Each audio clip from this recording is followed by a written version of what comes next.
শবে বরাতের কোনো আমল আছে কিনা, শবে বরাতের রোজা ও নামাজের নিয়ম কি, সবচেয়ে বহুল জিজ্ঞাসিত প্রশ্ন এখনকার। শবে বরাত আসছে, যেটাকে আসলে হাদিসের ভাষ্যে বলা হয়েছে মধ্য শাবানের রাত, শবে বরাত না, এটার হাদিসের ভাষ্যের নাম কি? মধ্য শাবানের রাত। এই মধ্য শাবানের রাত বা মধ্য শাবানের রজনী, এই রাতে যেটাকে আমরা শবে বরাত বলি, এই রাতের নামাজের নিয়ম কি?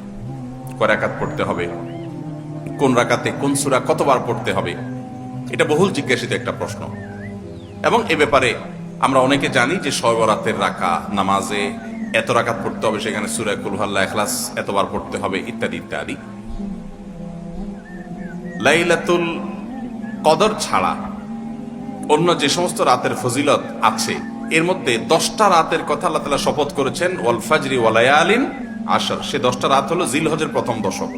খবর নেই আমাদের দেশে মানুষের যে রাতগুলোর শপথ আল্লাহ কোরআনে করছেন, কত ফজিলতপূর্ণ, কিন্তু জিলহজের প্রথম দশকের রাতের কোন বিশেষ ফজিলতের কথা আমরা কয়জনে জানি? যাই হোক, মধ্য শাবান রজনীর কথা আমরা বেশি জানি শুধু না, সবচেয়ে বেশি আমরা এ রাতে ইবাদত বন্দেগীর চেষ্টা করি। তো সবচেয়ে বেশি চেষ্টা তো হওয়া উচিত হলো লাইলাতুল কদরে। এর পাশাপাশি যদি কেউ মধ্য শাবান রাতে আল্লাহ তাআলার ক্ষমা লাভের চেষ্টা করে, সেটা দর্শনীয় না, সেটা জায়েজ। এই রাতের এতটুকু ফজিলত অবশ্যই প্রমাণিত যে আল্লাহ রাব্বুল আলামিন এই রাতে হিংসুক ছাড়া, মুশরিক ছাড়া বাকি মানুষগুলোকে সাধারণ ক্ষমা ঘোষণা করেন। অতএব এই রাতের একেবারে কোনোই ফজিলত নেই, ব্যাপারটা সেরকম না। বিভিন্ন হাদিসের আলোকে এটুকু অন্তত সাব্যস্ত হয় যে আল্লাহ তাআলা হিংসুক এবং আপনার মুশরিক ছাড়া, মানুষের পিছিয়ে লাগে শত্রুতা, এই মানুষটা বাকি মানুষকে মাফ করে। তাহলে মধ্য শাবানের রাত বা যেটাকে শবরাত বলছি আমরা, এই রাতের মূল আমলই হলো, এটাকে কেন্দ্র করে মূল আমলই হলো নিজেকে শিরক এবং হিংসা থেকে পরিচ্ছন্ন করা, সাধারণ ক্ষমার উপযুক্ত করা। এটা হলো মূল আমল, বাস।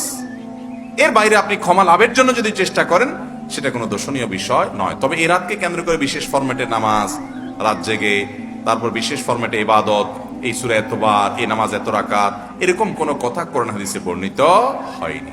এগুলো আমরা মনগড়া বানিয়ে নিয়েছি।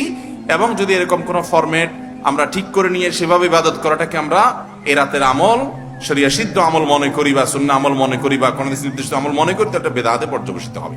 অতএব বাড়াবাড়ি এবং ছাড়াছাড়ি এই দুইটাই আমাদেরকে পরিহার করতে হবে। যতটুকু আছে ততটুকু আমরা আমল করব এবং এসে আমল অনুযায়ী আমরা চলার চেষ্টা করব। শবে বরাতে সবচেয়ে বেশি মানুষ মসজিদে কেন ভিড় জমায় বলেন তো? শবে কদর বেশি ফজিলতপূর্ণ না এই রাত?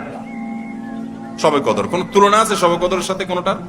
কিন্তু শবে কদরে কি এত মানুষ ইবাদত বন্দেগী করার চেষ্টা করে শবে বরাতে যত করে? কারণ কি?